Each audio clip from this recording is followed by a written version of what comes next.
I think I'm entitled. You want answers! I want the truth! You can't handle the truth!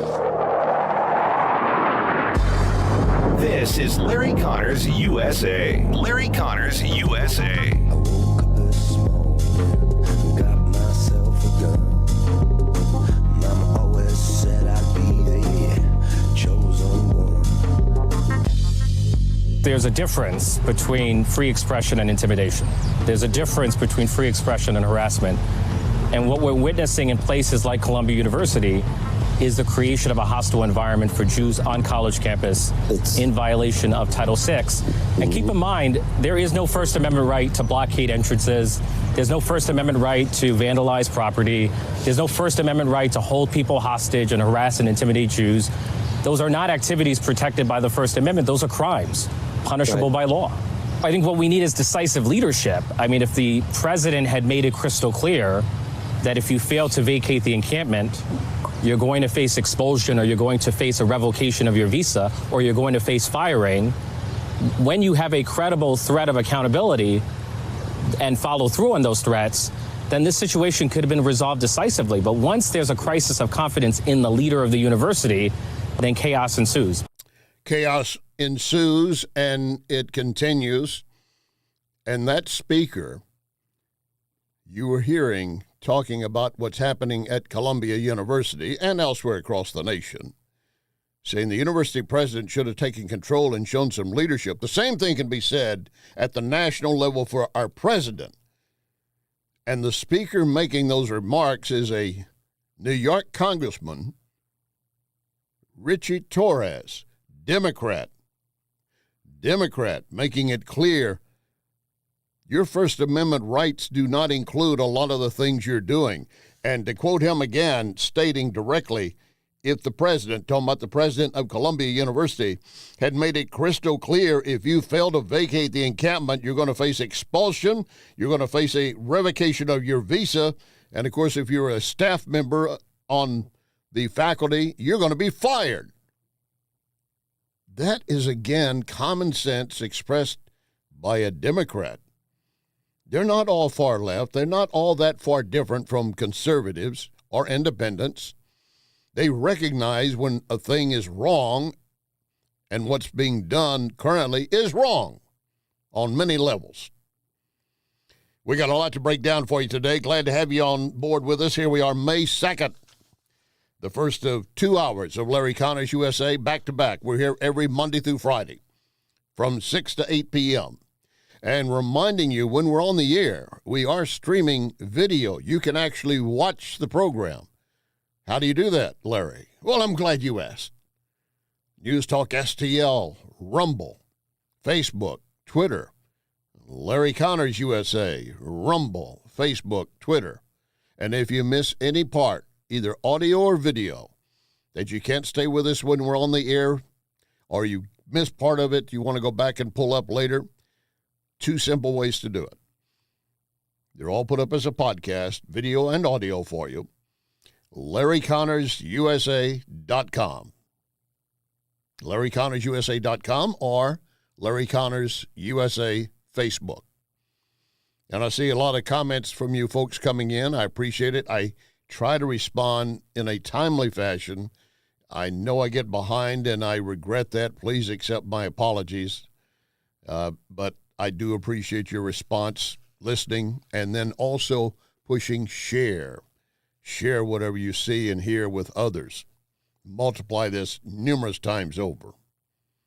And I'll remind you again, with George Soros buying up the Odyssey stations that include in the St. Louis area, as we have ads running on this station, pointing it out for you because you need to know this. Even stalwarts like KMOX Radio and 97.1 will be under the hand of George Soros. Now, he will be a majority shareholder. Many are saying, well, he won't really be changing things. Do you really think he bought those at a basement bargain price because they were in bankruptcy just to have another piece of property or to have more control and influence? Do you think they're going to remain as any type of conservative or even independent voice? You're laughing and I'm laughing as well. That's why News Talk STL is your number one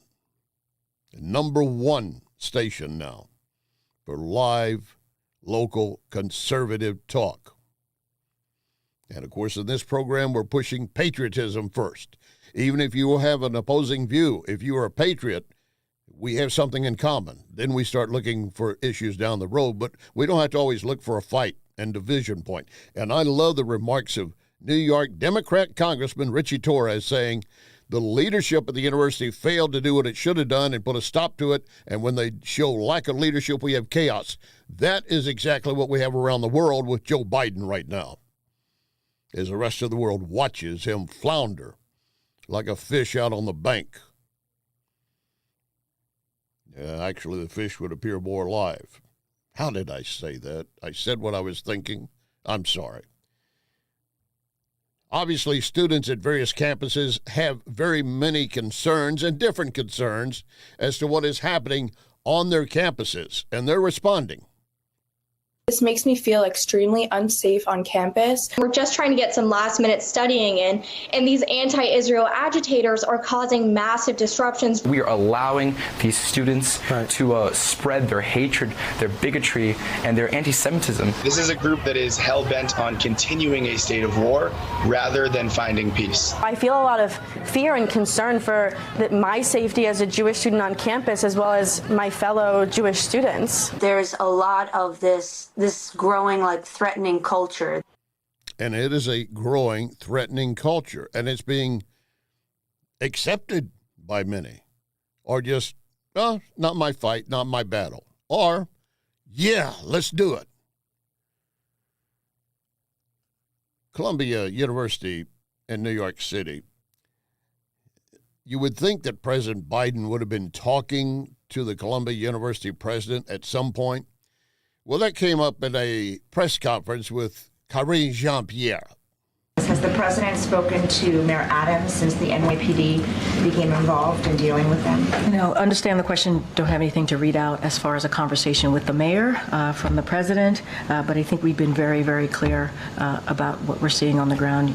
Oh, you're very clear about what we're seeing. That's not the question.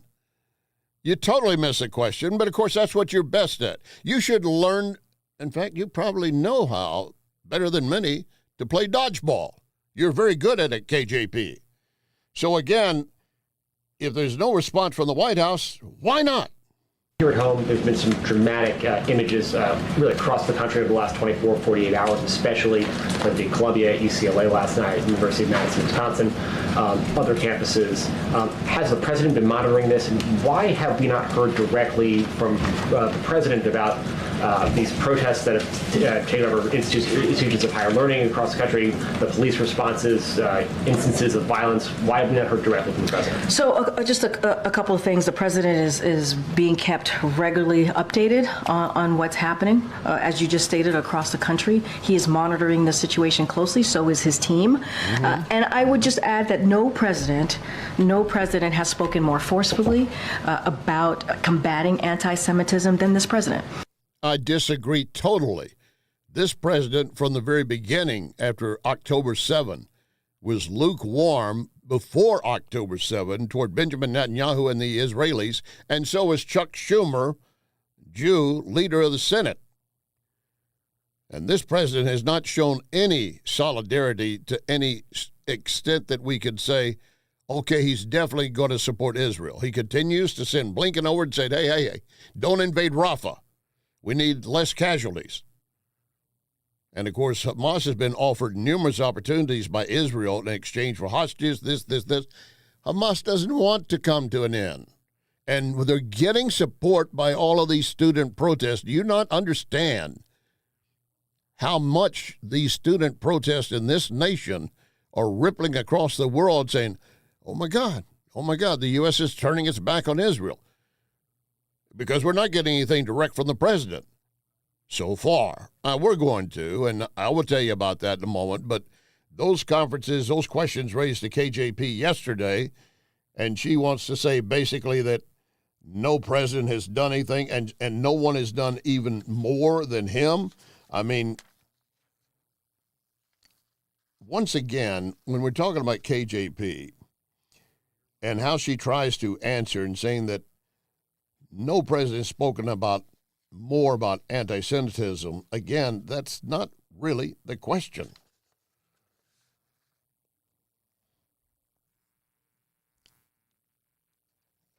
I'm thinking exactly how we're going to see anything else be done. All we're getting from them is we're watching, we're monitoring, we're looking over, we're keeping an eye on it. Biden, of course, is preparing and has made some statements now because, you know why? Because even the left is coming out. CNN had an opinion piece saying Biden needs to disavow the protesters. So that's prompting remarks you do here. But at the White House, of course, as of the news conference yesterday, everything's still up in the air.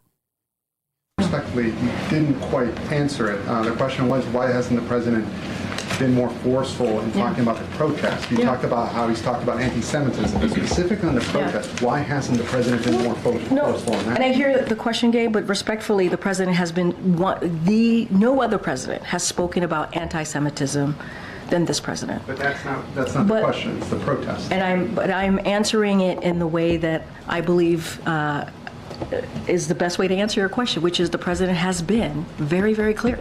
He's been clear about this. He's taken action. He put forth a strategic plan to counter anti-Semitism, more than 100 new actions, and not just taking actions, but is actions that across the administration. This is a whole of government process, right? We have the Department of Homeland Security that's involved. We have the Department of Education that's involved. We want to make sure that we are dealing with this, not just words, not just speaking out, but taking action. No, action. She's already admitted or come close to saying that the president may or may not have talked to the Columbia University president at the time of the conference yesterday. I love looking at this in a warped time sense of where we are today versus yesterday, and then how they start trying to catch up, which is what they're doing. And, of course, there's another issue involving the Israeli-Hamas issue where Biden is apparently talking, though not directly to the American people, to you. This news exclusively on CBS News. The Biden administration is considering a plan to allow some Palestinian refugees to come here to the United States. That's according to internal federal government documents that were obtained by CBS's Camilo Montoya Galvez. According to the plan, some Palestinians fleeing the war would be offered a permanent safe haven here in the U.S. And one option under consideration is to allow those who have immediate family members who are either American citizens or permanent residents to enter the country if they pass various background checks first. The plans would require coordination with Egypt, which has so far refused to allow large numbers of people from Gaza to cross the border into that country. But again, Egypt will not allow the PLO inside their country, and we're going to bring them here. We're supposed to go to vet them to make sure they're not Hamas, just like we did of those we flew out of Afghanistan to make sure we took care of Afghans who helped our troops, and we did not truly vet how many Taliban we probably brought in on U.S. Air Force jets.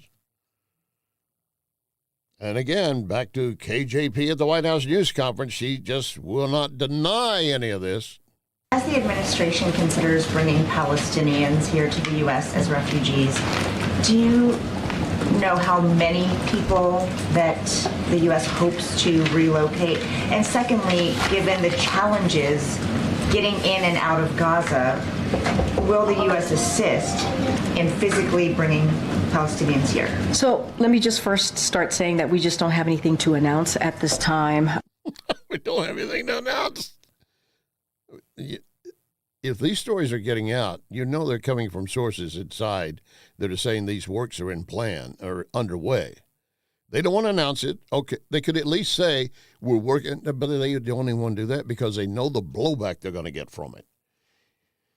And, of course, the campus rallies continue. The UCLA campus had to be cleared early this morning, police tearing down their barriers, detaining protesters. And, by the way, roughly half of the 280-plus arrested at Columbia University and also another university, a college in New York, according to the NYPD, were not affiliated with the schools. This is exactly what we told you yesterday. They are brought in protesters. They're being paid to come in and create a mob scene.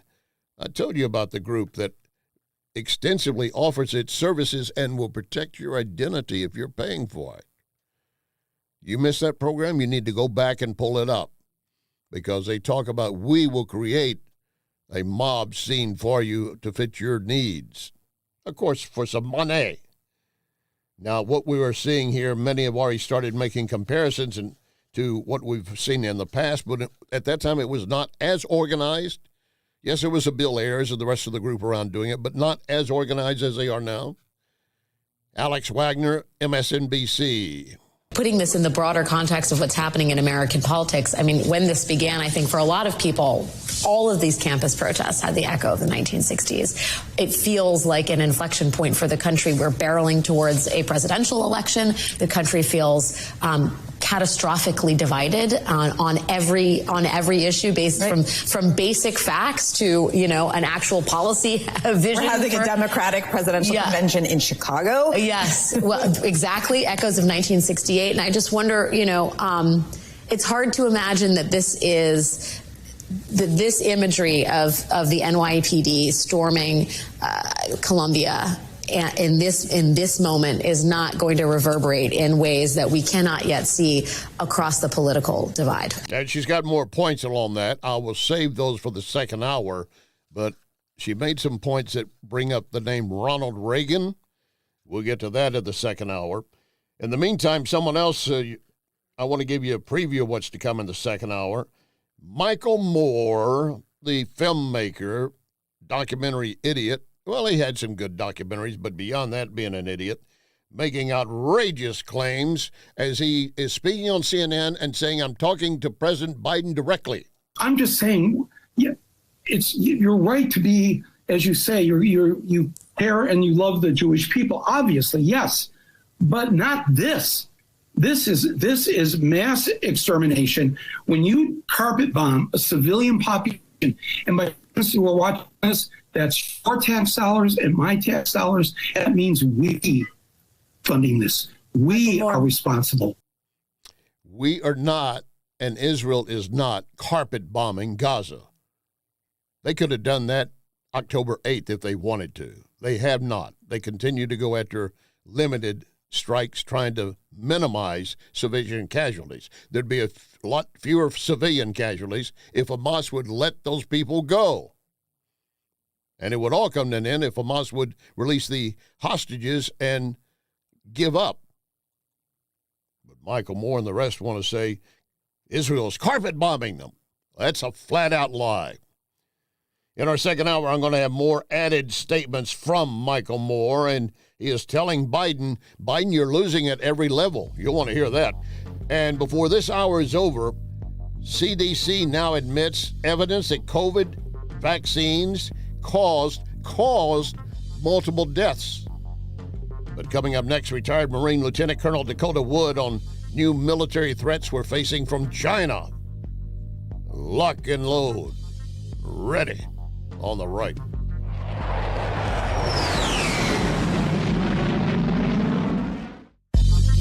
You are listening to Larry Connors, USA.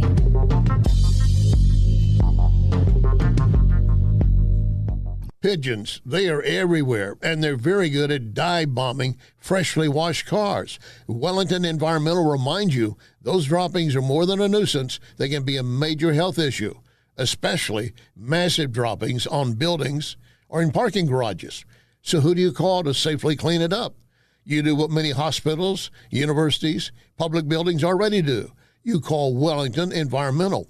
Wellington Environmental has been dealing with all kinds of hazards for 35 years. Special people, special skills, special equipment. Wellington gets it done.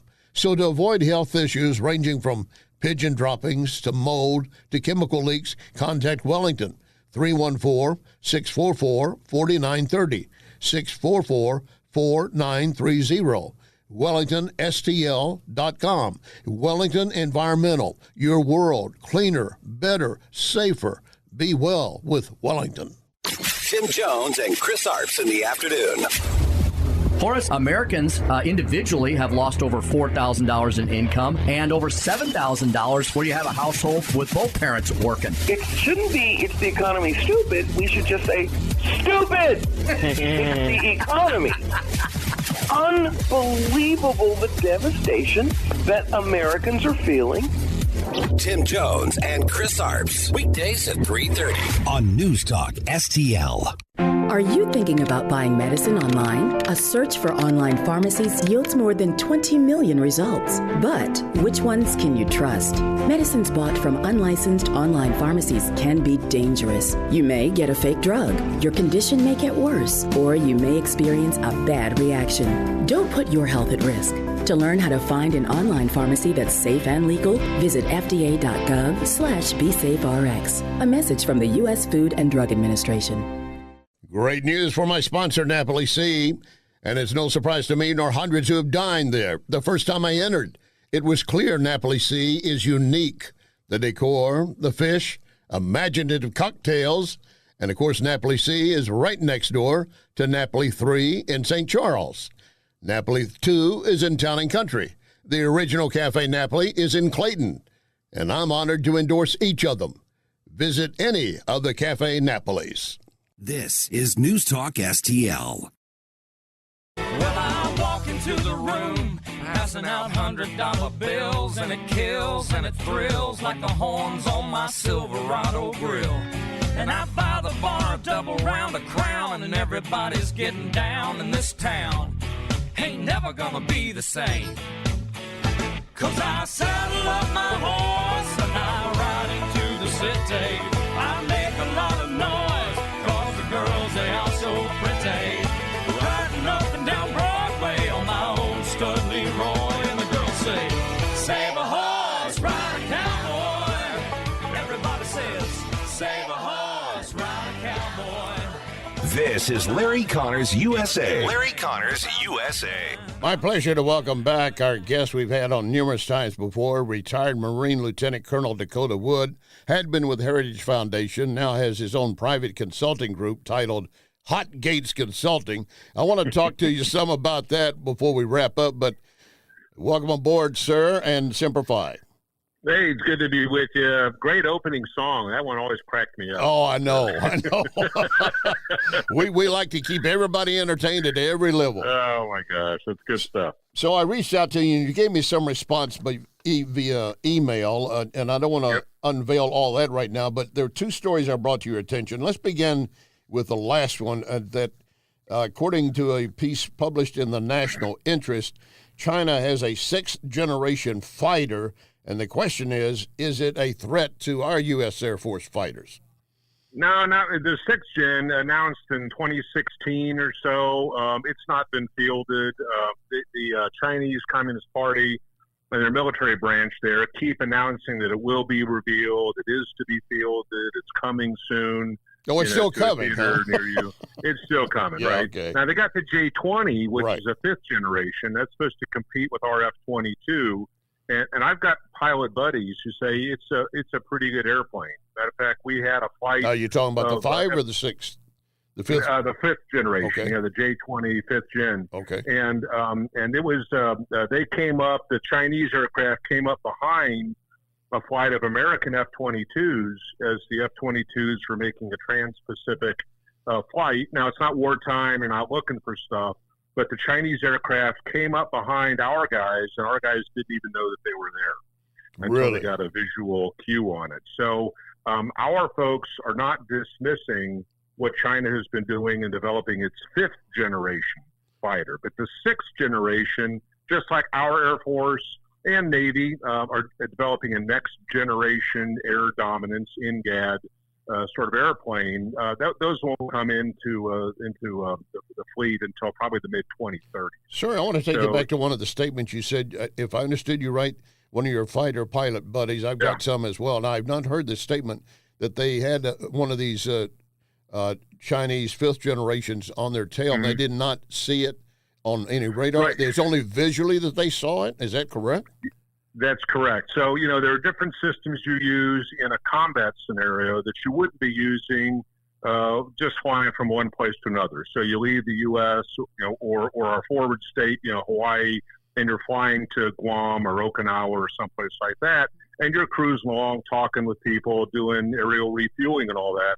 And so it's not really a surprise that you're not paying attention, but you would think that even its proximity radar, other airplanes in the area, right, you would get something.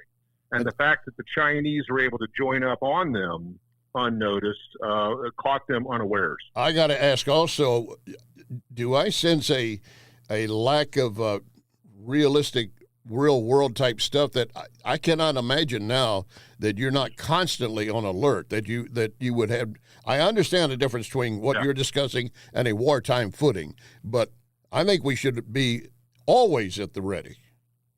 I agree with you, and so there's a yes and a no to that. You can't always be at the peak of attention. Not at the peak. You just get mentally worn out. But if you're in charge of an aircraft or a ship or a submarine, you have to be aware of your surroundings. You're constantly scanning, talking with folks, expecting the unexpected, those sorts of things, right? And so part of it is after 30 years of nobody shooting down a U.S. airplane, right? I mean, the Soviet Union went away in the early 1990s.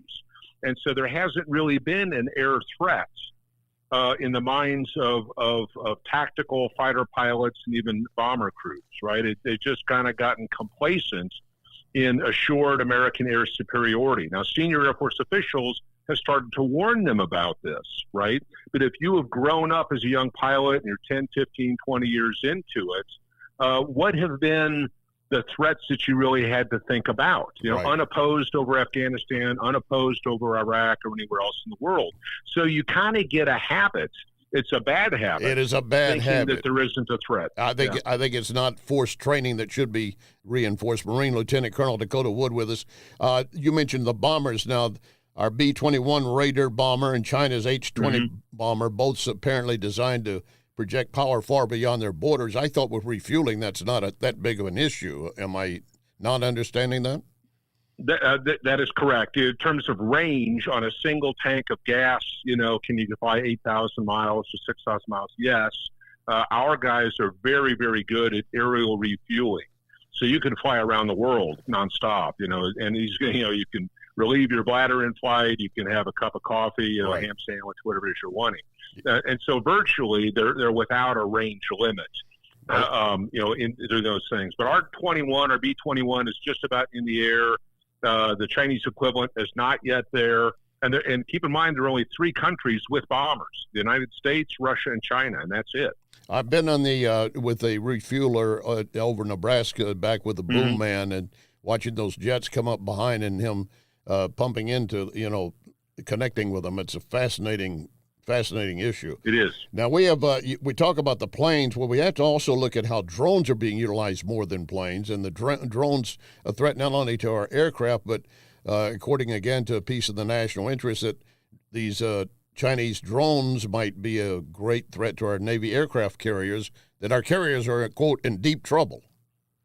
Yeah, if you actually read the article, if somebody was to go to that, there's a lot of internal contradictions. A lot of times you want a headline grabber, huge threats, carriers are vulnerable, but then you read through it and it's like, well, threaten to end, threaten, not a threat, may change the equation, about down the line somewhere in the future. And then that article ends by saying the carrier is still the greatest weapon the Navy possesses, right? So you actually have to kind of read in the lines. And you pointed out in your article to me, or your response to me via text and email, that keep in mind these are carrier groups. They've got numerous other ships with them.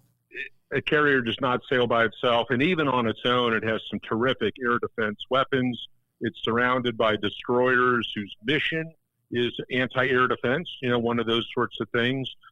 Swarms of drones, those kinds of drones are very short range. So you would have to have the carrier within, 20, 30 miles of a coastline, which is never going to happen.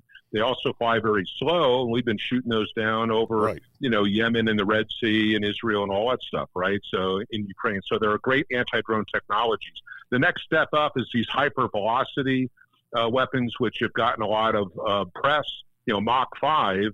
But when you think about it, an intercontinental ballistic missile, the nuclear warhead on the end of it, those re-enter toward the target at Mach 20. Oh, wow. And we have defense systems, these missiles up in Alaska primarily, that can shoot down those kinds of missiles. So if we have been able to grapple with a Mach 20 threat, something that is Mach 5, 1/4 the speed, I don't think it makes the carrier vulnerable, So I think you have to look at the details. Anybody looking at this, the details really do matter, but it's easy to make a grandiose kind of big hand, little map statement that says, the end of the carrier is nigh because there are new technologies. They do admit in the articles, you say once you get into it, talking about what they can do and stuff. And, of course, also emphasizing we have 11 carriers considered to be the most advanced. China has only 3, and Russia has none, I take it? Yeah, it had one. It suffered a fire. It kind of collapsed in a dry dock. So they don't have any, right? Great Britain has 2. They couldn't really afford the aircraft for them, so they borrowed our aircraft until they could get enough airplanes to fly their own. The French have 1.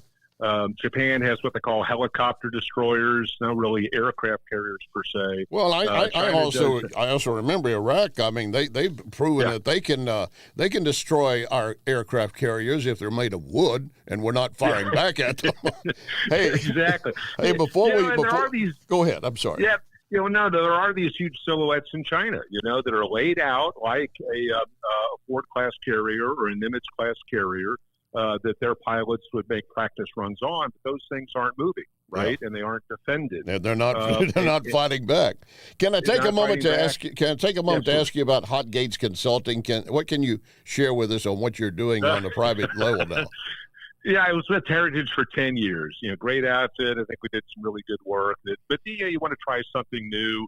I'm kind of a historical romantic at heart. So Hot Gates was the Battle of Thermopylae in 480 BC. If you saw the movie 300 with the Spartans versus the Persians.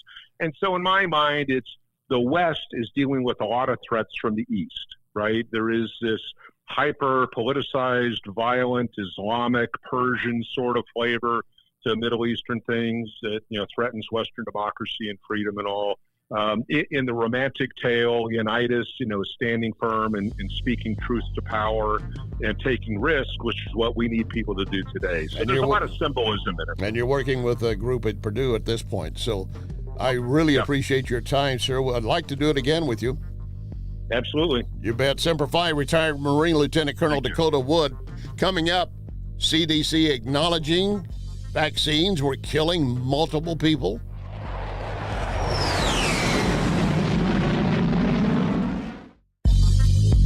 You can connect with Larry on Twitter at LarryConnersUSA.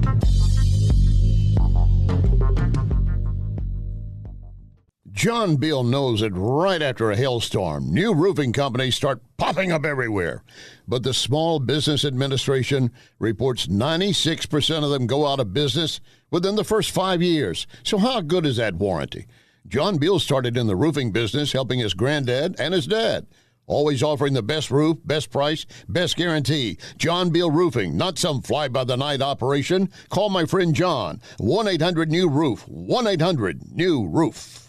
The United States Deputy Sheriff's Association is a national nonprofit and the largest non-governmental provider of services to law enforcement. The USDSA assists city, county, state, and federal agencies with free safety equipment donations and officer survival training, along with cash donations to families of law enforcement officers who perished in the line of duty, a citizen awareness program, and more. For more information on United States Deputy Sheriff's Association, please visit usdeputy.org. Hey, this is a great time to get fantastic deals at Ackerman Toyota, #1 volume dealer in the area. Why? Very simple. They want to make you happy. They'll come up with a deal that puts you in the driver's seat. You'll be smiling as you drive off the lot. You got a trade in? You're going to get top dollar from Ackerman. Looking for a premium used car or truck? Ackerman is the answer. Ackerman Toyota at Hampton and 44. AckermanToyota.com. Ackerman Toyota for life. News, analysis, opinion. USA! That's a big game, man! He's really losing control. People in China have been nasty about people mowing each other down in the mall. This is News Talk STL. It is their responsibility. He is a metastasizing agent. We're all keeping a close eye on this. Illegal immigration is crazy right now. The United States is not being overrun. News Talk STL. It is a crisis at the border without question. At newstalkstl.com. My sponsor, McGuire Moving, has job openings for drivers and movers, offering competitive pay. You can be off every night if you want or on the road. You're off every other weekend. Full benefits, insurance, paid vacations. But McGuire is a very good company. So here's a very important requirement. You must excel in making customers happy. Full or part-time job? More information, go to McGuireMoving.com. Apply online at McGuireMoving.com/careers. This is News Talk STL. He bad production. He got walrus gumbo. He got on no sideboard. He want spinal cracker. He got feet down below his knee. Hold you in his armchair. You can feel his disease come together.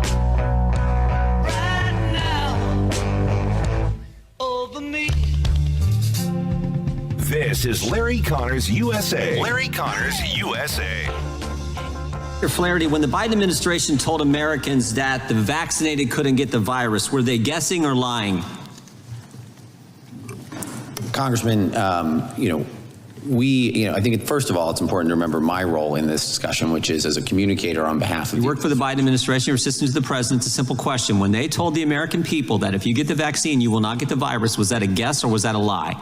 Congressman, we were communicating on behalf of the administration. We were communicating the best information provided by some of the best medical scientists in the world in Atlanta, Bethesda, and beyond. Our role is... Let me ask you a simple question. Can the people who got the vaccine, could they still get the virus?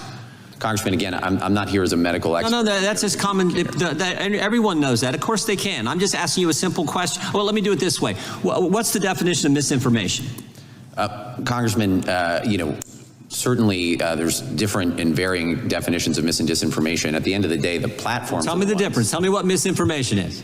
Congressman, these are decisions that the platforms ultimately get to make about how they... I'm not asking that. I'm a simple question. What's misinformation? Well, Congressman, I think it's important in the context... Now, you're not going to get anything out of this guy. He's one of those White House staffers that deals with the big tech companies and CDC and just was not going to be responsive. That was Congressman Jim Jordan questioning him at that point. Now, that sets up this next piece I want to share with you.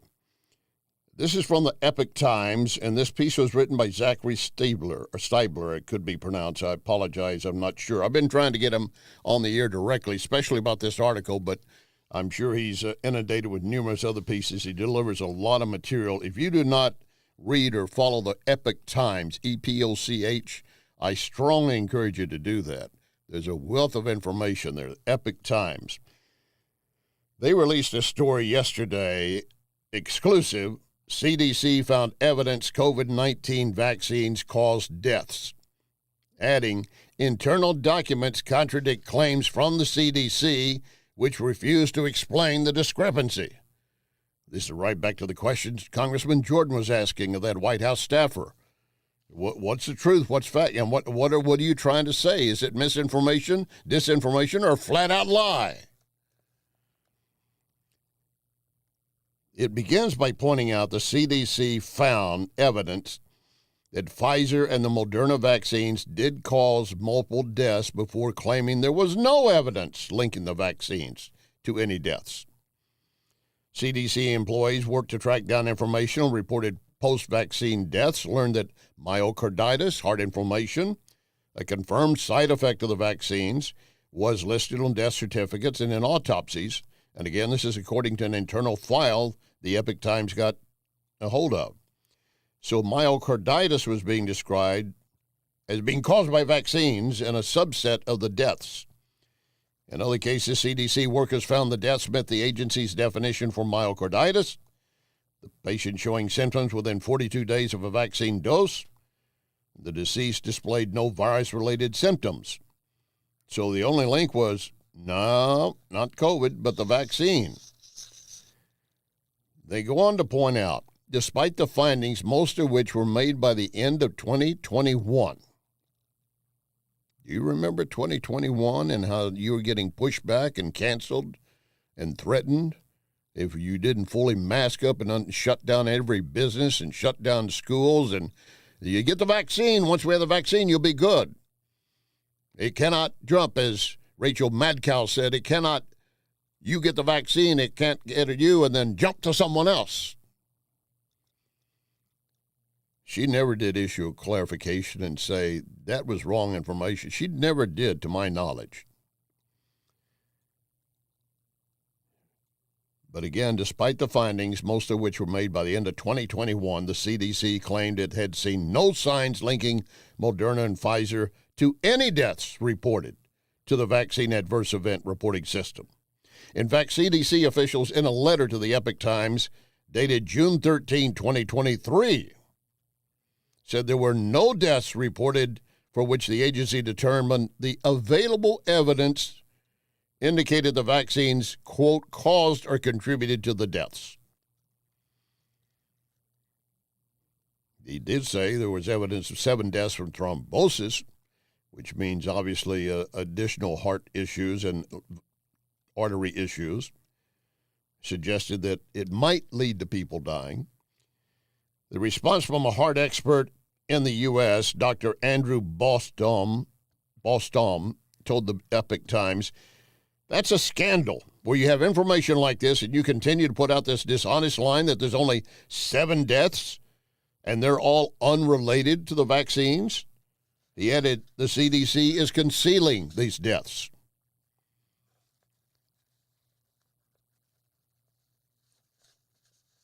So how many died?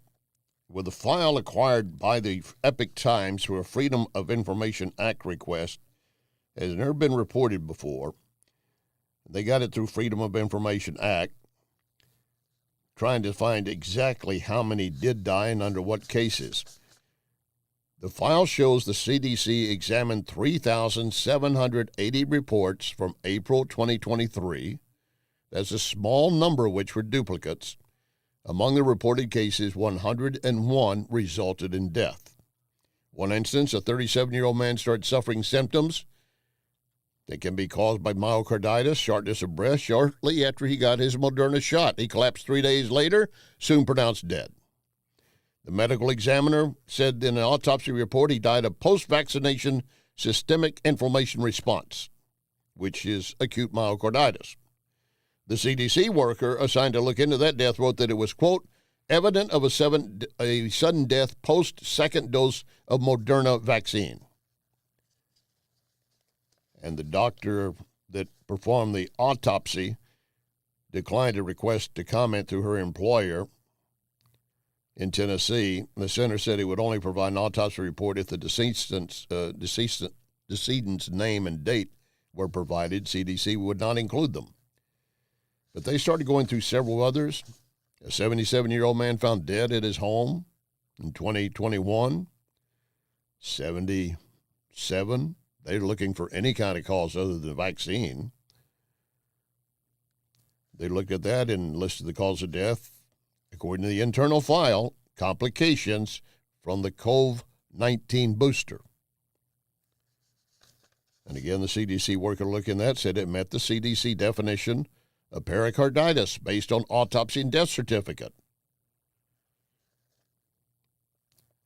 They've got other deaths here. A male whose age was redacted suffered sudden cardiac death after getting a Johnson & Johnson vaccination. Again, myocarditis was the first initial response. A 21-year-old woman died after seizures and cardiac arrhythmias following her Pfizer vaccination. A 45-year-old found dead in his bed after a Moderna vaccine. A 55-year-old found unresponsive after her Johnson & Johnson vaccine. Many who received a vaccine and then also got the booster had additional problems if they didn't already have it. The Epoch Times started getting all of this and pulling it together as they continued to go after the story of how much was being hidden. I asked the question a moment ago, how many have died due to the vaccines? I'm going through every piece of information I've got here. I do not see a specific number other than the 101 out of 3,000 plus cases they looked at. But I got to tell you, I have some big questions, as well as you should.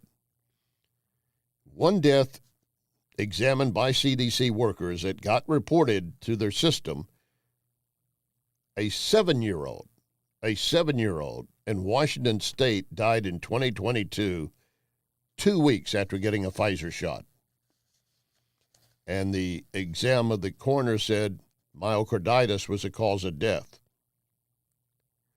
So every time that you have a myocarditis case, if they'd had a vaccine, they were probably putting down on the autopsy myocarditis, basically issuing, as the CDC did in 2023, 0 deaths due to the vaccines.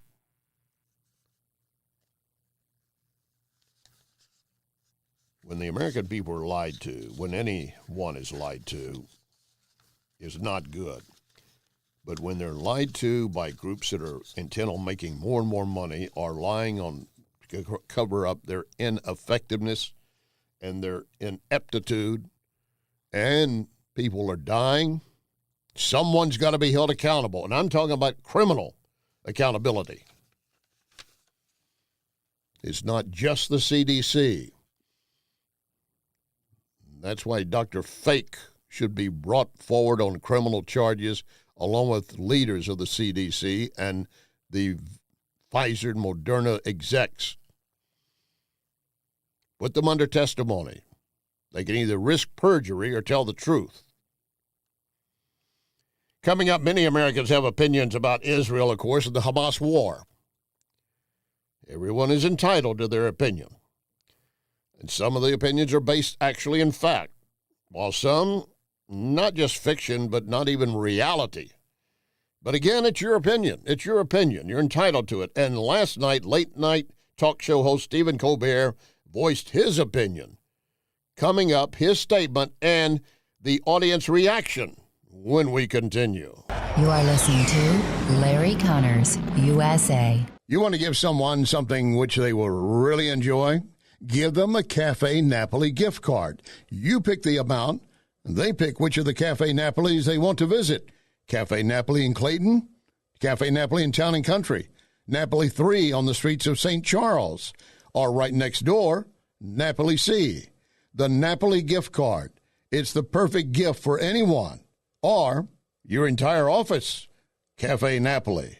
Cafe Napoli. This is Larry Connors USA. Larry Connors USA. One of the biggest stories right now is the nationwide pro-Palestinian student protests around college campuses in the United States in what's being called perhaps the most significant student movement since the anti-Vietnam campus protests of the late 1960s. The protests ramped up a couple of weeks ago after students erected tents on Columbia University's main lawn to show solidarity with Gaza, and the university president took the controversial step of calling in the police to arrest those involved. Now, even if you don't agree with the subjects of their protests, as long as they are peaceful, students should be allowed to protest. It's their First Amendment right. That is the kind of idealism you learn in college. Yeah, you learn that kind of idealism. Actually, you're talking about the First Amendment. That's not idealism. That's part of our Constitution. But as we began this hour, you were hearing Congressman Richie Torres point out the First Amendment does not include destroying things and assaulting people, holding them hostage. And that's a Democrat in New York City. And you could hear the audience reaction, the Colbert audience. They're obviously, when he started talking about how bad it was for Israel to continue to go after Hamas, boy, they were, it was bad. It's terrible. In that audience, I wonder if there were any Jews that might have been there watching as part of the audience. How did they feel watching those around them? If they were there, first of all, Why the hell would you want to go see somebody like Steve Colbert and spend your time there? But maybe you were taken as a friend or somebody gave you tickets, thought you might like it, so you're there. And you see those around you jeering, not for students protesting in First Amendment rights, but jeering for Jew hatred and destroy Israel. That's what this is all about. Make no mistake, they're going to veil it and they're going to cover it and conceal it. And, this is our First Amendment right, in which, if you're doing it peacefully, you certainly are entitled. But when you begin to burn and cause violence and you are ordered to leave and you refuse to, you can have your demonstrations, just not on our campus. They don't have to give you a space on campus to have your free speech. I mean, if that's true, then why can't we all go to the White House and stand inside the White House and declare what we want for free speech? Well, Larry, there are certain security limits and concerns, really. I understand that. The university would have them. How about everybody gathering at your home that you don't really know coming into the door and voicing their free speech? And then again, you've got those who are trying to just go to college, get their degree, and they're being denied access, classes being canceled, graduations being canceled. Stephen Colbert is entitled to his opinion. Those yelling in his support, they're entitled to theirs. I do want to take a moment to thank the Vic Perselli show producer, Ken Williams, for finding that bite for me and sending it to me.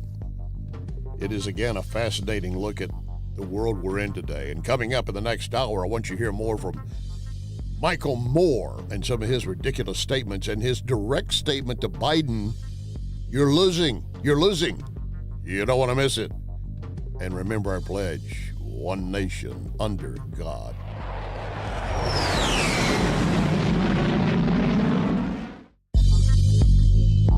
You can hear podcast of this program at Larry Connors USA Facebook.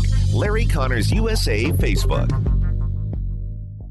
If you like premium cigars and spirits, take my advice. Check out Lit Cigar Lounge in Chesterfield. The Lit Cigar owners just got back from a major convention in Vegas, and now every day, Lit is getting shipments of special cigars that will certainly amaze you. Check the Lit Cigar Facebook, staying on top of special events. Also, Lit can host a private event for you, your friends, your business. LitSTL.com. LitSTL.com. Lit Cigar Lounge in Chesterfield. News, analysis, opinion. USA, USA. That's a big game, man. She's really losing control. People in China didn't ask me about people mowing each other down in a mall. This is News Talk STL. It is their responsibility. He is a metastasizing agent. We're all keeping a close eye on this. Illegal immigration is crazy right now. This United States is not being overrun. News Talk STL. It is a crisis at the border without question. At newstalkstl.com. Talk radio made in St. Louis. Very excited for what you guys are doing for the St. Louis community. For St. Louis. Relevant local talk. Saying what we are thinking. This is News Talk STL. You guys are awesome. I love you. And it's a tremendous honor to be on the station. News, analysis, and opinion. Thanks for us covering the local angle. People, this is America. We better open our eyes. Really local, really good. News Talk STL at 1019, 94.1 and newstalkstl.com. Are you thinking about buying medicine online? A search for online pharmacies yields more than 20 million results. But which ones can you trust? Medicines bought from unlicensed online pharmacies can be dangerous. You may get a fake drug, your condition may get worse, or you may experience a bad reaction. Don't put your health at risk. To learn how to find an online pharmacy that's safe and legal, visit fda.gov/BeSafeRx. A message from the U.S. Food and Drug Administration. Tony Colombo here, reminding you to join us for the Bluff City Outdoors radio show and podcast, where we talk fishing, hunting, camping, and everything else involving the great outdoors. Brought to you by Bluff City Outdoors in Alton. The Bluff City Outdoors Show, Saturdays at 11 a.m. right here on News Talk STL. No matter how large or small your digging project may be, no matter how urban or rural, you must always call 811 before any digging project. 811 is our national one-call number, alerting your local utility companies to come out and mark any lines they have near your dig site. So before you do this or this, make sure you do this. For digging projects big or small, make the call to 811, brought to you by Common Ground Alliance. Hey, it's Katie, reminding you to subscribe to our show podcast so you never miss anything that happens here at News Talk STL. Get our podcasts every day on the show pages at newstalkstl.com, or just subscribe to your favorite shows on Spotify, Apple, Google, Amazon, or anywhere else you get your podcasts. I drive my bus in a busy city. That's why road safety is so important to me. I know that I must slow down and be extra careful when I make a wide turn. Buses need more room than cars. Everyone can help keep our roads safe. Next time you're driving, remember to give buses plenty of time and space to finish turning before driving ahead. Let's all plan to share the road safely. Learn how at www.sharetheroadsafely.gov. So many ways to listen to News Talk STL. Come join the conversation. All you have to do is say, Hey Alexa, play News Talk STL. Welcome to News Talk STL, conservative talk radio for St. Louis. No matter how large or small your digging project may be, no matter how urban or rural, you must always call 811 before any digging project. 811 is our national one-call number, alerting your local utility companies to come out and mark any lines they have near your dig site. So before you do this or this, make sure you do this. For digging projects big or small, make the call to 811, brought to you by Common Ground Alliance. If you find yourself feeling out of place in the world, it's comforting to know conservative values haven't been abandoned everywhere. The far left wants to destroy conservative values in America. This is News Talk STL. Welcome home. Hey, it's Nick Schroer. To preserve this nation, to preserve the experiment in liberty that our founders envisioned, we must take a stand and fight. Join me Sunday nights at 8 p.m. only on News Talk STL. Stand and Fight with Nick Schroer. Brought to you by Missouri Wild Alchemy at MissouriWild.com. This is News Talk STL.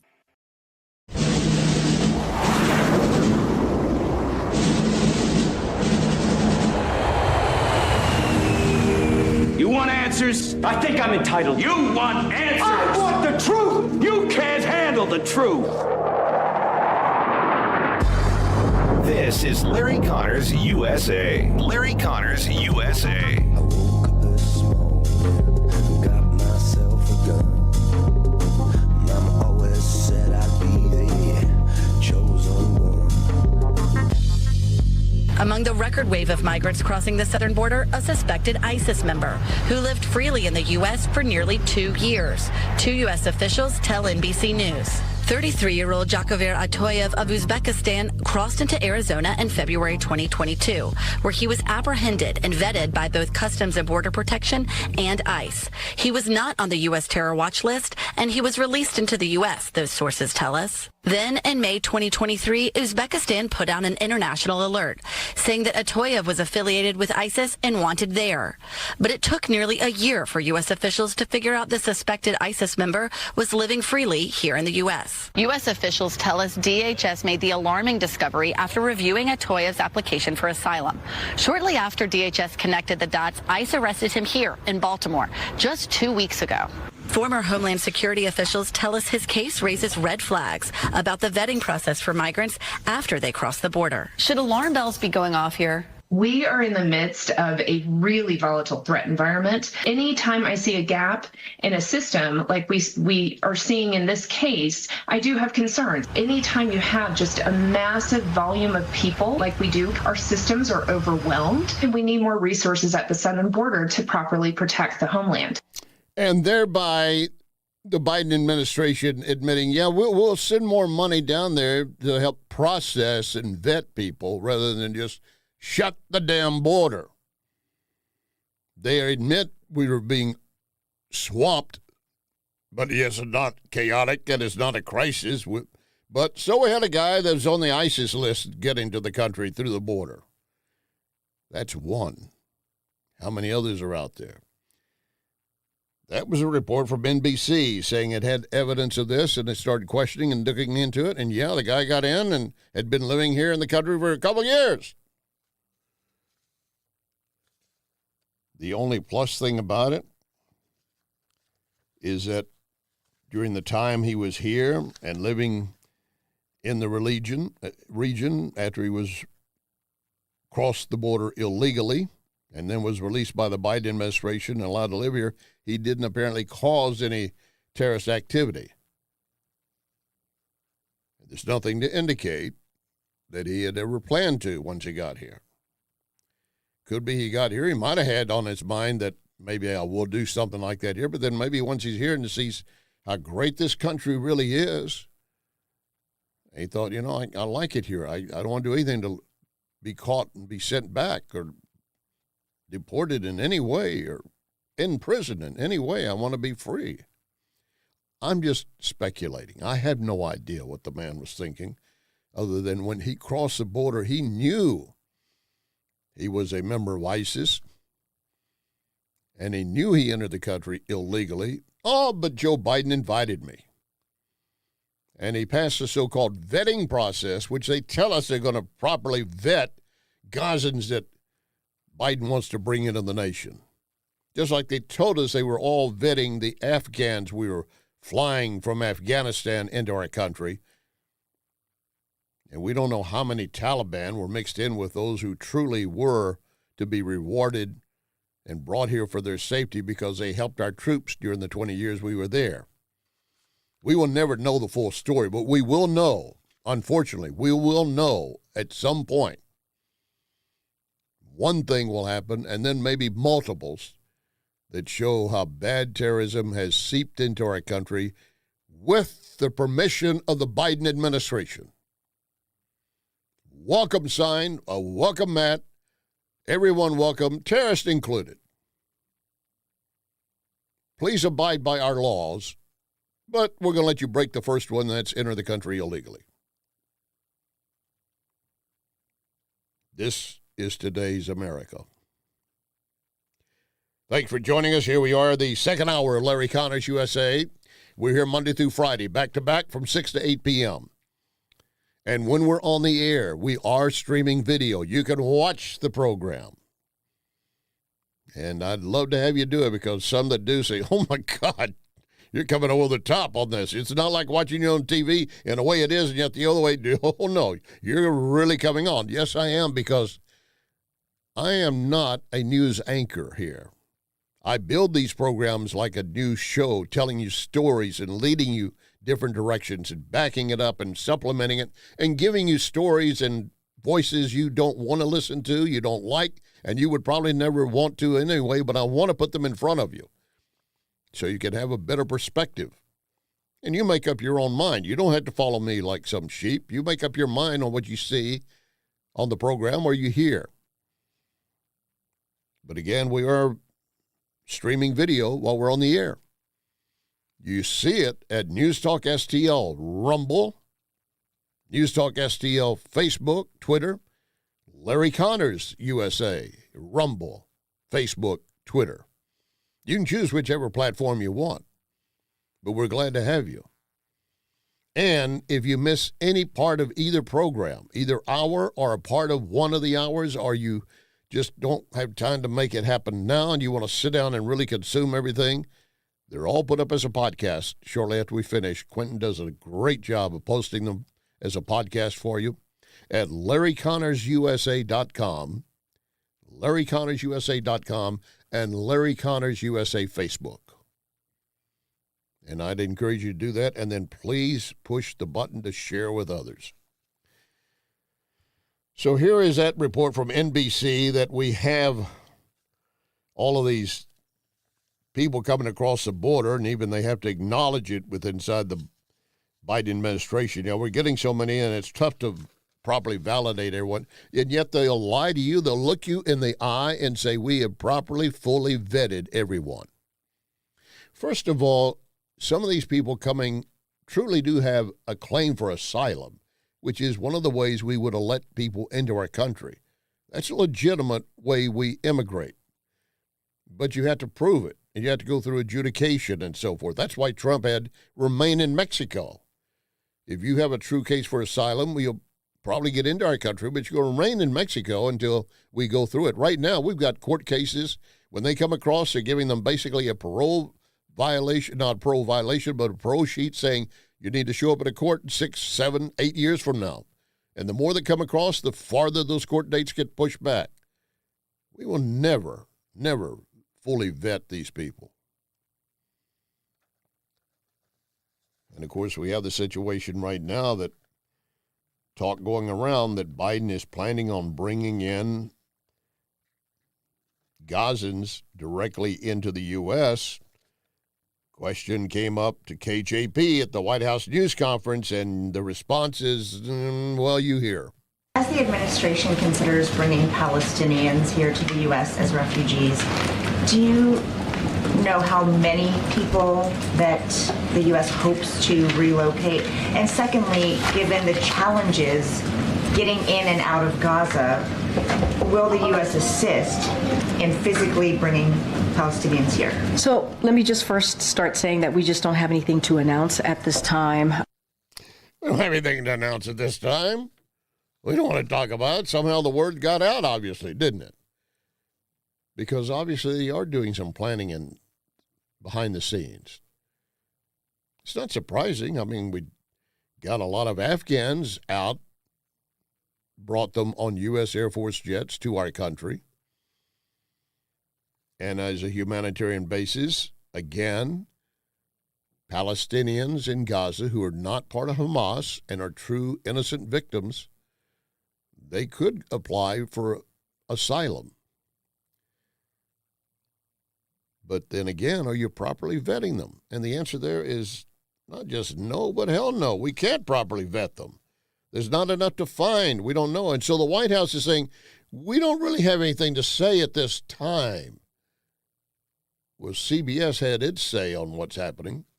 This news exclusively on CBS News. The Biden administration is considering a plan to allow some Palestinian refugees to come here to the United States.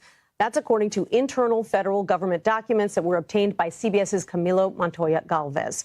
According to the plan, some Palestinians fleeing the war would be offered a permanent safe haven here in the U.S. And one option under consideration is to allow those who have immediate family members who are either American citizens or permanent residents to enter the country if they pass various background checks first. The plans would require coordination with Egypt, which has so far refused to allow large numbers of people from Gaza to cross the border into that country. Well, we have Biden, of course, as I was saying in the first hour, finally moving to make a statement reference all the campus protests. I don't want to get into that part of it right now. I'm going to save that for a little bit later, coming up in a few moments. But the protests that are taking place on our campuses are part of the reason that maybe the administration has decided, well, we'll bring some of the PLO, Palestinians, to our country. Because, as I've said previously, these protests are being echoed around the world. They all are being watched. They're causing ripple effects in other nations and groups that are looking to stir discontent, fear, and hatred. But, of course, in their countries, in many of those same countries, there is no right to free speech. And free speech, even in this country, has limits, which, unfortunately, some of these protesters have been forgetting, and that's why police are going in and breaking them up. And, of course, I'll remind you again, just because you have a right to speak doesn't mean you should be speaking. You'd probably be better off, in some cases, being silent. And if everyone is simply going to follow the fact, well, I have a right to say what I want to, well, then you'd have to accept that whatever Donald Trump says, it's his right to make a statement as well, correct? Donald Trump. And you know that illegal aliens coming into our country under Biden are treated better than our vets. Our vets aren't treating as well. they're not being treated as well as illegal aliens who are occupying luxury hotels in cities. Can you believe it? What's going on? So horrible. Yeah, it is. Oh, but people, he can't be saying stuff like that. Only certain people are allowed to have, quote, free speech, like on the campuses.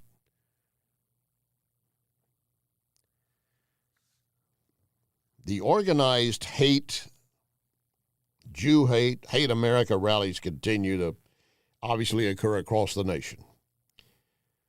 But from the White House, what we've been getting so far is what lip service, and if even that.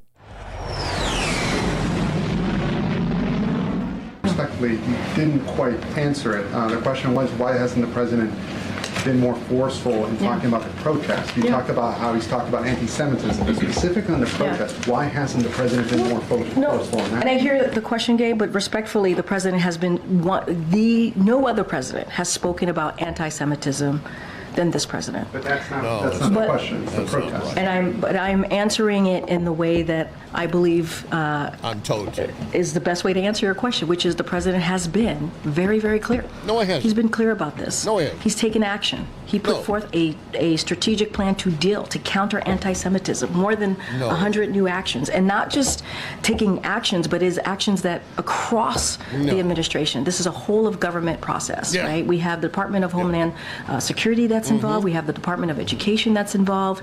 We want to make sure that we are dealing with this, not just words, not just speaking out, but taking action. Yeah, well, today, he finally did today. That was her yesterday in the press conference talking about, well, we're doing everything. We're doing everything. He's spoken out more than any other president. That is a lie. It is a lie. So Biden finally does, because of everyone is saying, why isn't he speaking? Why doesn't he say something?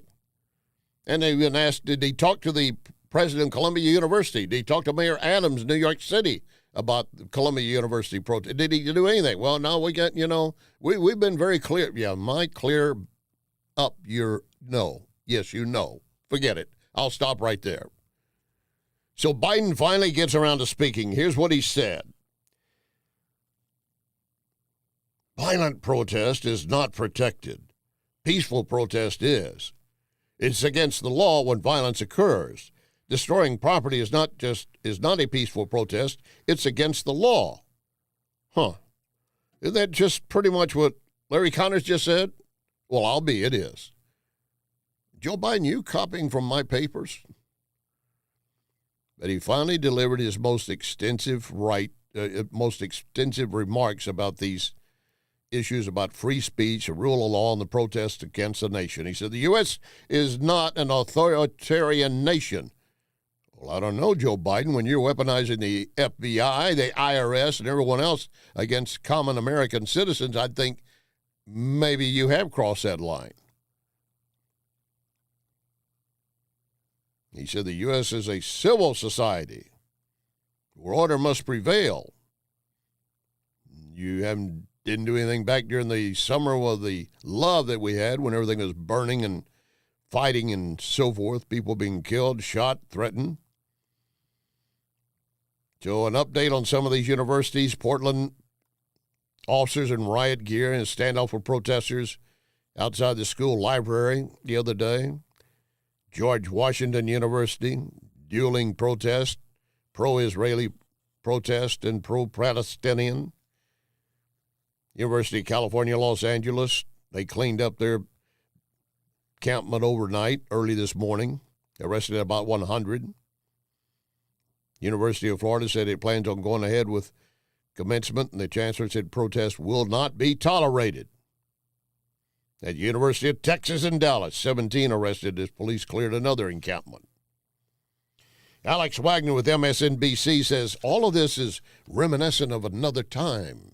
Putting this in the broader context of what's happening in American politics, I mean, when this began, I think for a lot of people, all of these campus protests had the echo of the 1960s. It feels like an inflection point for the country. We're barreling towards a presidential election. The country feels catastrophically divided on every issue, based from basic facts to an actual policy vision. We're having a Democratic presidential convention in Chicago. Yes, well, exactly. Echoes of 1968, and I just wonder, it's hard to imagine that this imagery of the NYPD storming Columbia in this moment is not going to reverberate in ways that we cannot yet see across the political divide. Oh, but she did see across it and try to draw it on down. Alex Wagner of MSNBC, she said, we have not seen anything like this since 1980. We had the 70s, a period of retrenchment. 80 saw Ronald Reagan and a conservative agenda that was fiercer, more focused, more effective than maybe any other conservative agenda in ways that we're still grappling with to this day. You're grappling with an agenda of conservatism, of peace and free speech if you don't punch someone in the nose? Biden just said you can have your free speech, but you can't have riots and everything else. I think they speak out of both sides of their mouth. Oh, by the way, he also said, I reiterate my support for Israel. And no, I don't think I need to call the National Guard to intervene. So far. No, he didn't add that. I did. So far. Coming up, Michael Moore, documentary filmmaker, and some of his inane statements, but also they're meant specifically for Joe Biden. Lock and load, ready on the right.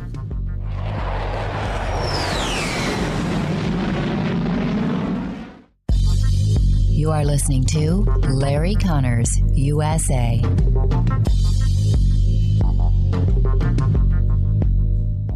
Question: do you know what vermiculite is? It is an insulation in the attics of hundreds of thousands of homes and public buildings. Looks like kitty litter, but often contains asbestos. Wellington Environmental is the largest company in the Midwest that can remove that hazard for you. Wellington has what is called the General, a powerful industrial vacuum that can suck vermiculite out of the attic. Hang on, there's something else you should know. Many of you might qualify for up to a $4,000 rebate. You should at least contact Wellington to see if you qualify. And here's something else. Wellington arrives at the time they give you, not sometime within 4 hours. 314-644-4930. 644-4930. WellingtonSTL.com. WellingtonSTL.com. Wellington Environmental. Your world cleaner, better, safer. And be well with Wellington.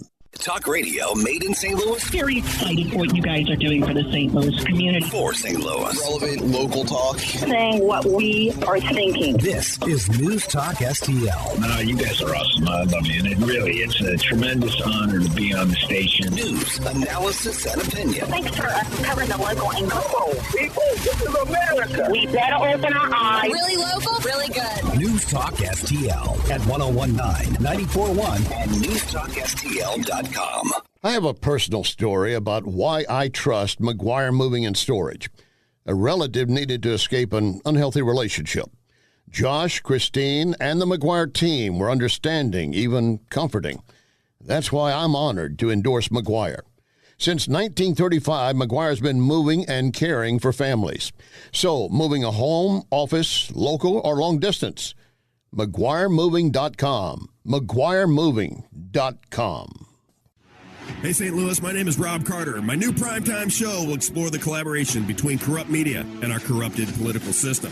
From manipulated elections, open borders, mandated medicines, and unconstitutional lockdowns, what is going on? The Rob Carter Show.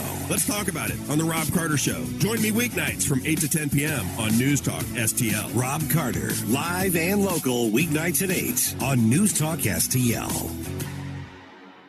This is News Talk STL.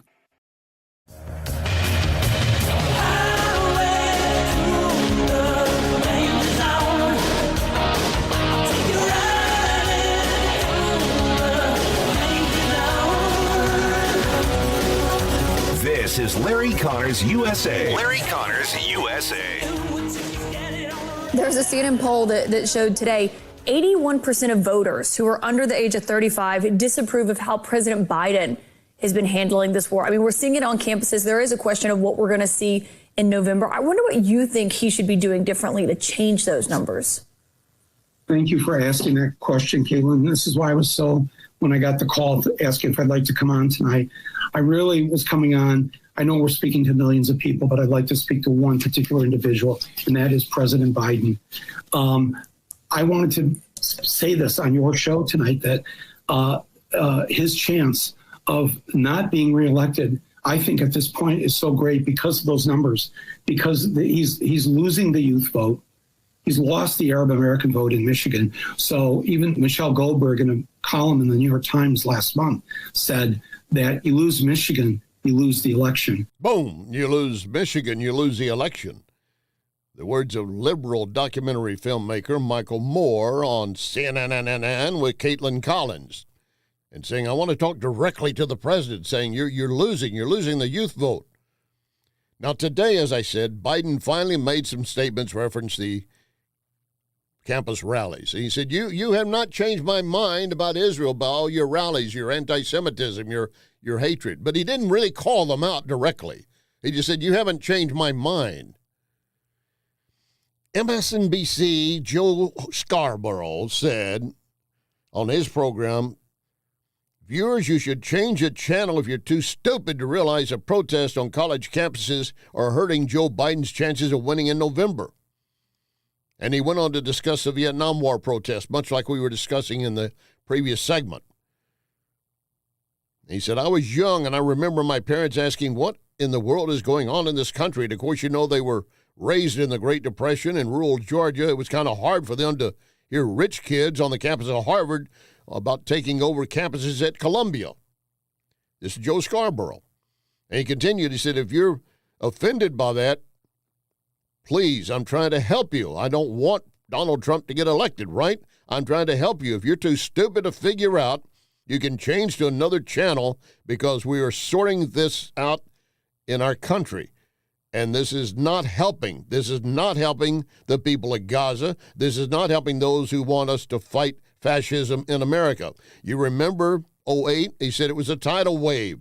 There's a reason Reagan won with a lot of young votes in 1980. There's a reason the Reagan Revolution took place.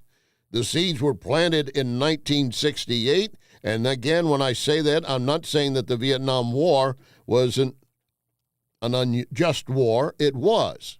But he's pointing out that all the violence that was taking place against the war, it gave and paved the way for Ronald Reagan to come in and bring, as we were hearing from Alex Wagner of MSNBC in the previous segment, a new conservatism more fierce than we've ever seen before. Scarborough is saying the same thing Michael Moore is. These rallies are not, he's losing the youth vote. The so-called tsunami, the red wave that many were hoping would happen in the midterms election, the abortion issue did become a one-voter issue for many. But also a lot of the young people showed up to cast a vote on that, particularly young women. Right now you've got young women who are Jewish or anti-Jew, Jew lovers, Jew haters, women, men, even transgenders. I told you I saw a placard the other day at one of the rallies, people holding up, so let me say strange-looking people dressed by their hair and everything else, but that's their choice, that's their character, that's fine. It's their choice to look like they want to do. But they're holding up a sign saying, gays and lesbians love Hamas. Those are idiots.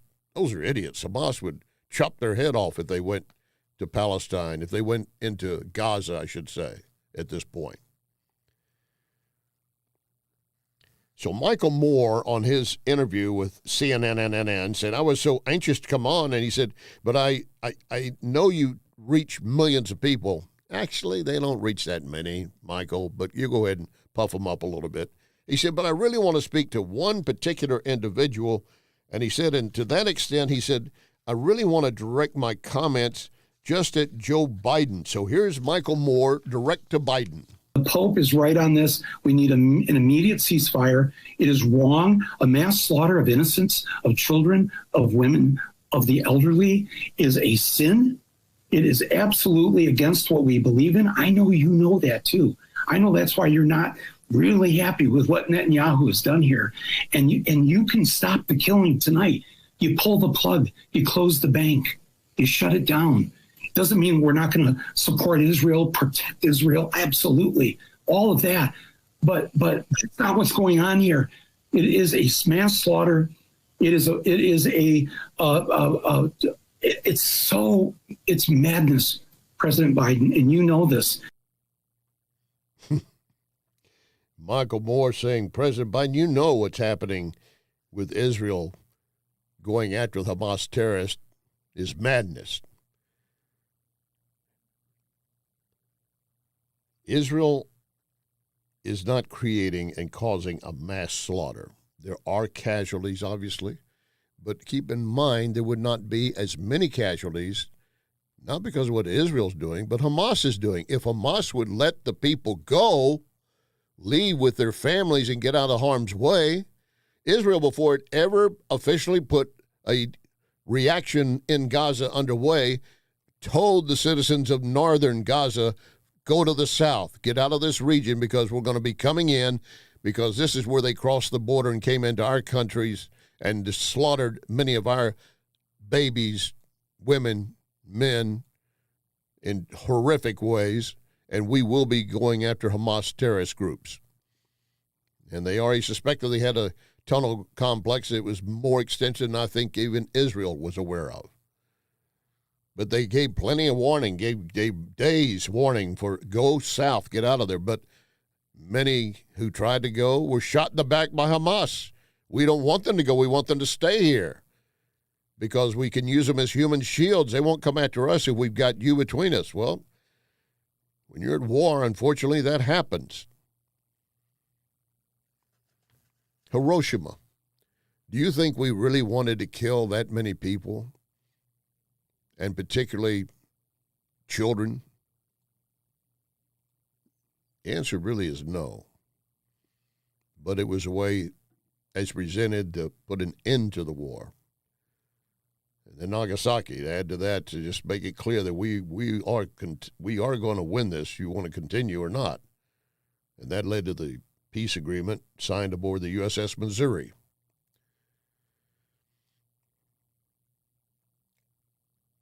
We don't have Israel just simply going after targets just to be killing people.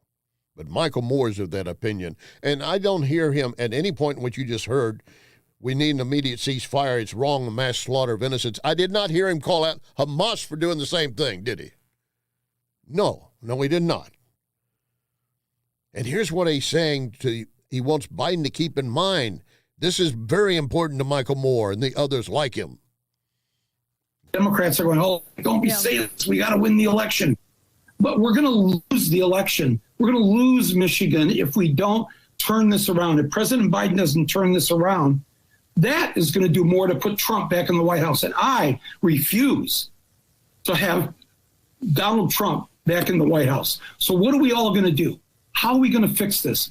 There's a simple way right now to try to bring back some of the young people. Bring back the young people, but you're not doing it. Joe Scarborough admits that. So we don't want Trump again, and you're helping Trump. All these campus rallies and Jew hate, Israeli hate. You are stirring more discontent. You're helping Donald Trump because it's very clear that Biden is not being as firm as he could be against those who are calling for a Palestinian state from the river to the sea, which would mean the end of Israel. And then Michael Moore continues with his outrageous statements, and this one is just way, way over the top. I'm just saying, you're right to be, as you say, you care and you love the Jewish people, obviously, yes, but not this. This is mass extermination. When you carpet bomb a civilian population, and by those who are watching this, that's your tax dollars and my tax dollars. That means we funding this. We are responsible. Yeah, we are responsible using our tax dollars. And, of course, he said earlier you could stop it by shut down the bank. In other words, give no more money to Israel. But You could say you love them, but don't give them any money and help. And again, his statement, carpet bombing the Palestinians. There's no carpet bombing going on. You're an idiot. Carpet bombing would mean exactly that. Bombs dropping from the sky all over Gaza. Missiles and rockets on a constant basis, anywhere and everywhere. That is not happening. And Hamas has been offered numerous opportunities. One, free all the hostages. And two, give up, and everything will come to an end, and no more civilians will be hurt. So who's putting a stop to it? Hamas. We have a epidemic going around in the nation, the bird flu. It hasn't gotten a lot of attention, but you might be seeing it at the supermarket. That story coming up.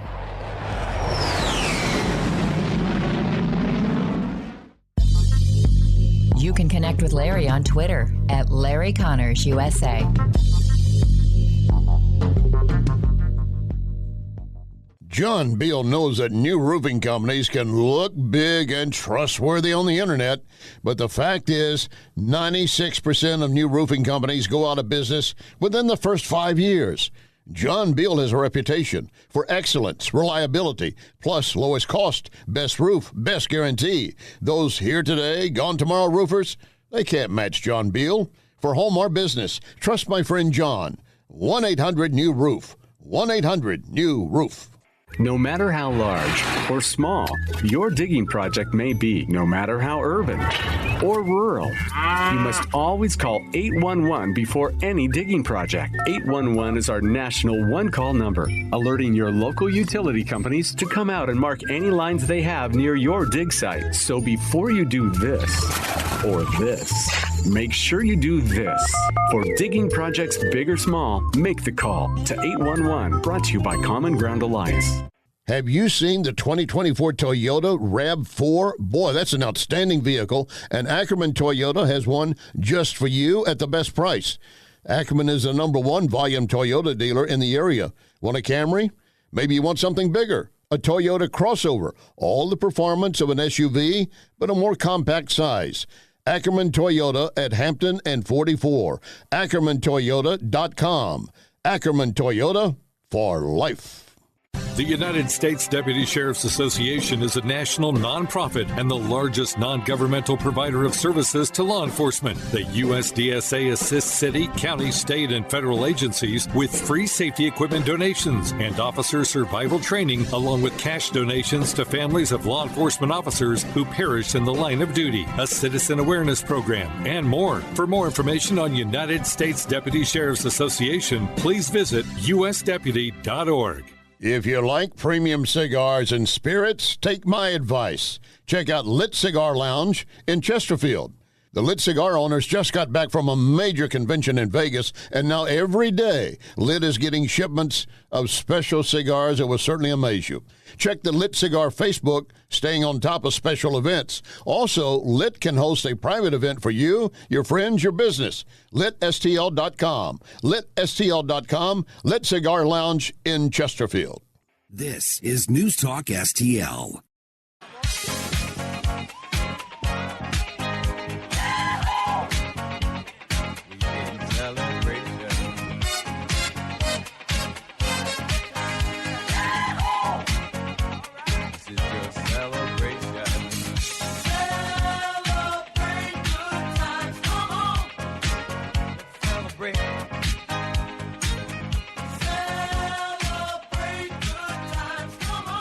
This is Larry Connors USA. Larry Connors USA. What's your current assessment of the risk to the U.S. Milk and meat supply from the bird flu epidemic in cattle?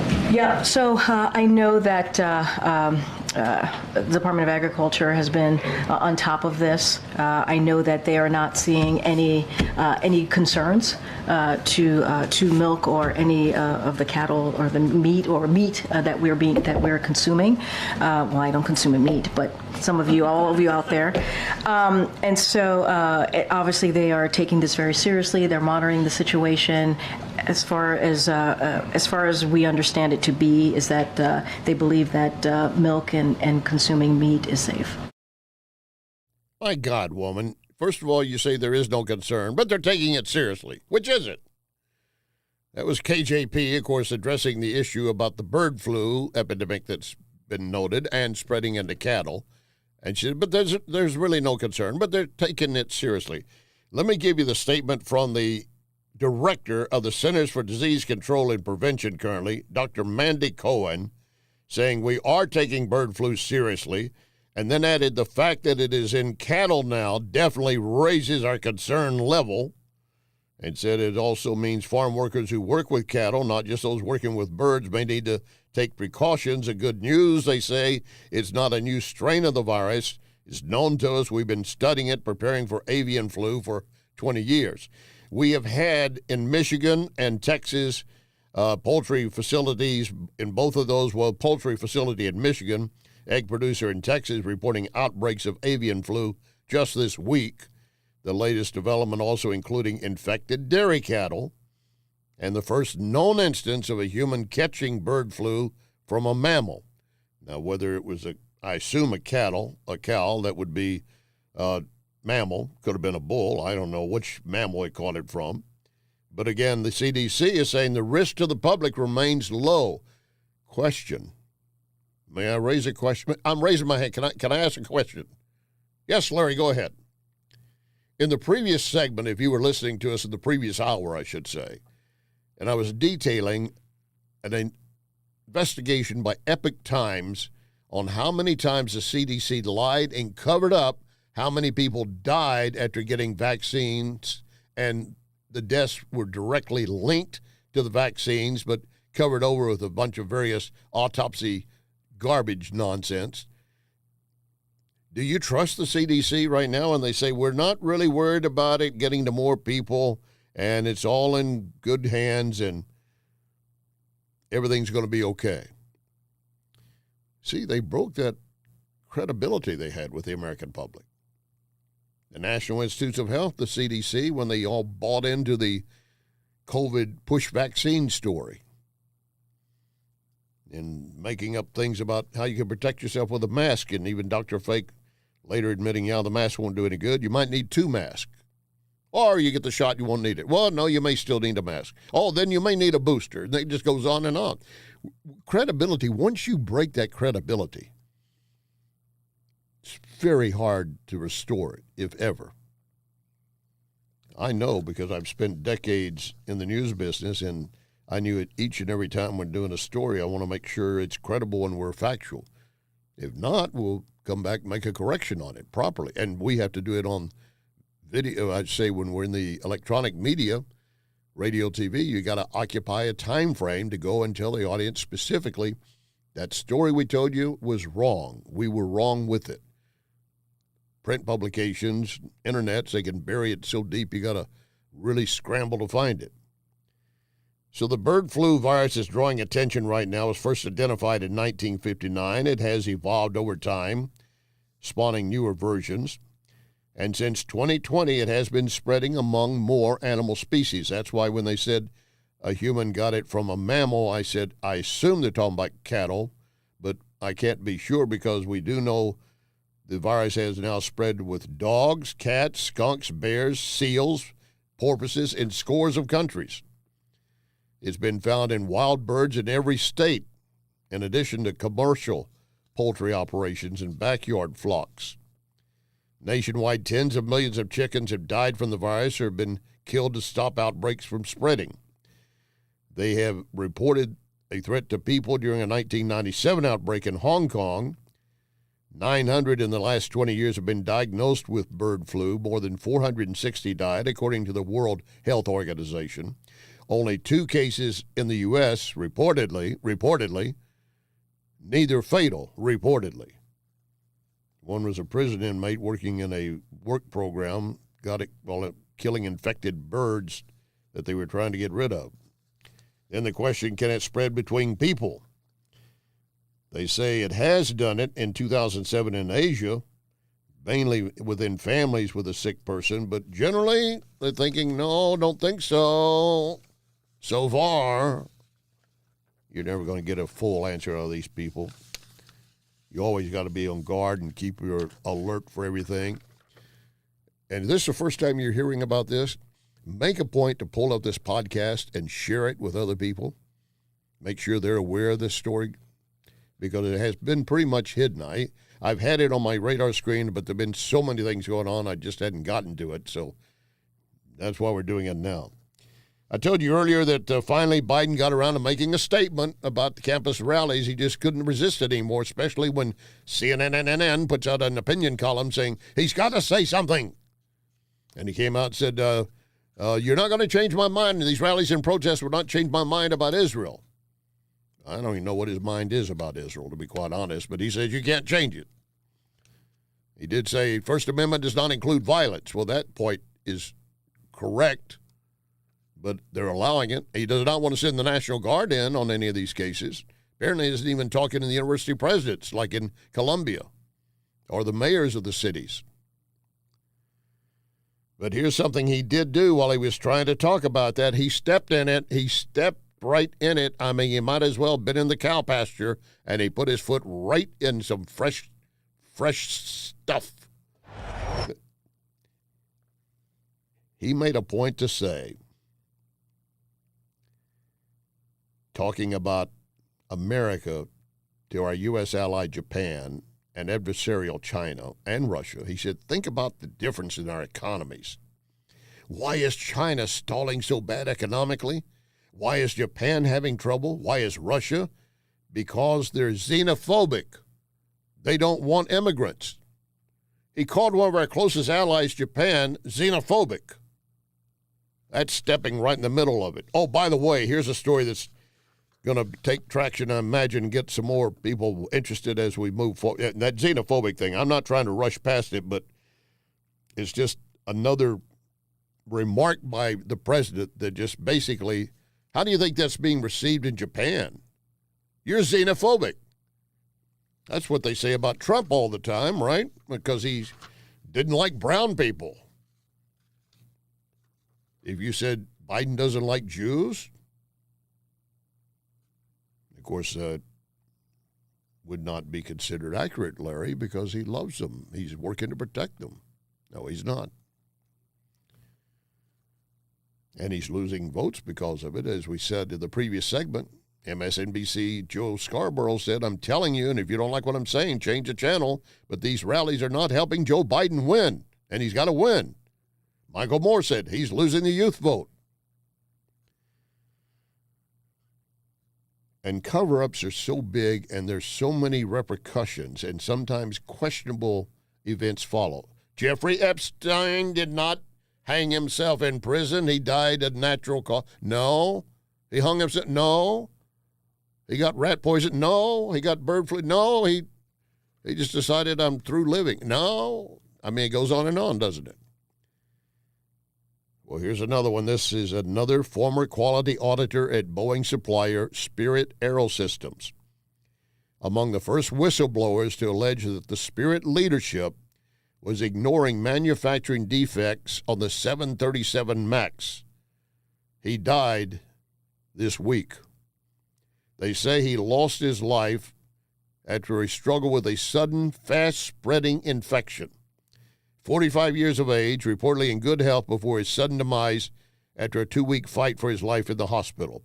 Seattle Times reporting the guy had given a deposition in a Spirit shareholder lawsuit, filed a complaint with the FAA, alleging, quote, serious, gross misconduct by senior quality management of the 737 production line at Spirit.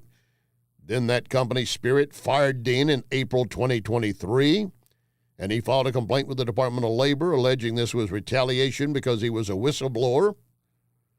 He also told NPR that he believed he had been fired to send a message to others to not speak out. He said, if you're too loud, we will silence you. The other whistleblower, 62 years of age, was found dead of an apparent suicide last month. So 2 of those speaking out against anyone connected to Boeing and 737 or a supplier or a system maker for them, bad things can happen. Back to these rallies. I want you to hear someone. We played him in the first hour because when I tell you who it is, some of you are going to say, no way. Well, it is a way, and here we go. There's a difference between free expression and intimidation. There's a difference between free expression and harassment. And what we're witnessing in places like Columbia University is the creation of a hostile environment for Jews on college campus in violation of Title VI. And keep in mind, there is no First Amendment right to blockade entrances. There's no First Amendment right to vandalize property. There's no First Amendment right to hold people hostage and harass and intimidate Jews. Those are not activities protected by the First Amendment. Those are crimes, punishable by law. I think what we need is decisive leadership. I mean, if the president had made it crystal clear that if you fail to vacate the encampment, you're going to face expulsion, or you're going to face a revocation of your visa, or you're going to face firing. When you have a credible threat of accountability and follow through on those threats, then this situation could have been resolved decisively. But once there's a crisis of confidence in the leader of the university, then chaos ensues. And boy, is he right. That speaker from New York, a congressman, talking about the campus protest at Columbia University. And, of course, police were brought in to shut it down finally, but it took all of that. I mean, they originally were letting it just happen until finally the university president started threatening to expel or revoke visas, finally, and that included 5 members of the faculty that were in the encampment. But this congressman from New York stated, you need decisive leadership. If the president of the university had made it crystal clear in the beginning, if you don't vacate, you're going to face expulsion. She waffled around, wasn't sure which way is the wind blowing. What do I do to keep my job? What's best for me and my students who hate Israel and hate Jews? What do I do? What do I do? Well, she couldn't make up her mind until finally she did. That New York congressman, Richie Torres, Democrat, a Democrat, saying you need strong leadership. You have a credible threat of accountability. Follow through on those threats. The situation would be resolved decisively. But once there's a crisis of confidence in the leader, chaos. His words could be applied to Joe Biden and our current administration. That's what we have going on around the world right now, chaos. Because no one fears Joe Biden. They didn't fear Obama, and they fear Biden even less. And they certainly fear Trump coming back in. And, of course, in this nation, we got those who rally more support for hating Jews and hating Israel. Oh, they'll veil it and say, well, no, it's all about Palestine. If you're supporting, or at this point, you're supporting Hamas killers and torturers. And Stephen Colbert, late-night talk show, thought, I can show my expertise in this knowledge, and he did. One of the biggest stories right now is the nationwide pro-Palestinian student protests around college campuses in the United States in what's being called perhaps the most significant student movement since the anti-Vietnam campus protests of the late 1960s. The protests ramped up a couple of weeks ago after students erected tents on Columbia University's main lawn to show solidarity with Gaza, and the university president took the controversial step of calling in the police to arrest those involved. Now, even if you don't agree with the subjects of their protests, as long as they are peaceful, students should be allowed to protest. It's their First Amendment right. That is the kind of idealism you learn in college. And you get a clear idea of the audience for Stephen Colbert, not just those that were in the audience in the studio that night, but his general audience, cheering, basically hating Jews. They weren't cheering for First Amendment rights being protected, because obviously you don't have a right to speak anywhere that you decide. If the campus university president says, not on our campus, you can't have these encampments, we're not going to allow you to do it. And keep in mind, a lot of the tents they had were all looking alike, some labeled with UAW, by the way. And I told you the other day how these groups fund this and try to hide who's really behind it. Keep that in mind. And remember our pledge, one nation under God.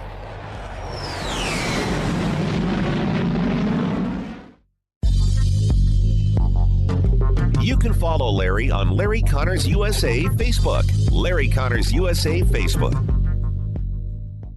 This is Larry Connors USA. Larry Connors USA.